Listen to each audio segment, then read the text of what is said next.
ఎట్లా ఉంటుందంటే రాజనీతి అంటే ఏందో చెప్పినవాడు చాణక్యుడు, కౌటిల్యుడు. కానీ కౌటిల్యుని తీసుకొని వచ్చి ఇండియన్ మ్యాక్యోవెల్లీ అంటారు. మ్యాక్యోవెల్లీ అనేవాడు 13, 14వ శతాబ్దం వాడు యూరోప్లో. ఆయనకి కౌటిల్యుడికి ఏ రకమైన పోలిక పెడతారు మీరు? వీళ్ళిద్దరిలో మొట్టమొదటివాడు కౌటిల్యుడు. మరి ఇటాలియన్స్ అంటున్నారా మ్యాక్యోవెల్లీని కౌటిల్య ఆఫ్ ఇటాలియన్ అని? వాళ్ళు అన్నారు కదా.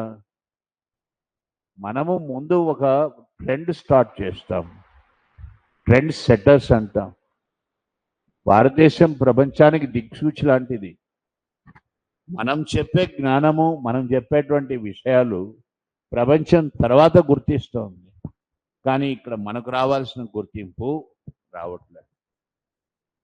అట్లాగే అసలు యుద్ధం ఎట్లా చేయాలో చెప్పినవాడు సముద్రగుప్తుడు.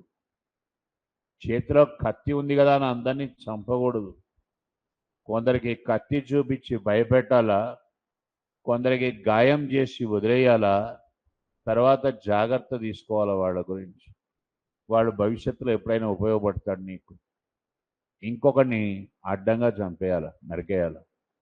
వాడు ఎందుకు పనికిరానోడు, వాడు చాలా ప్రమాదకరమైనవాడు.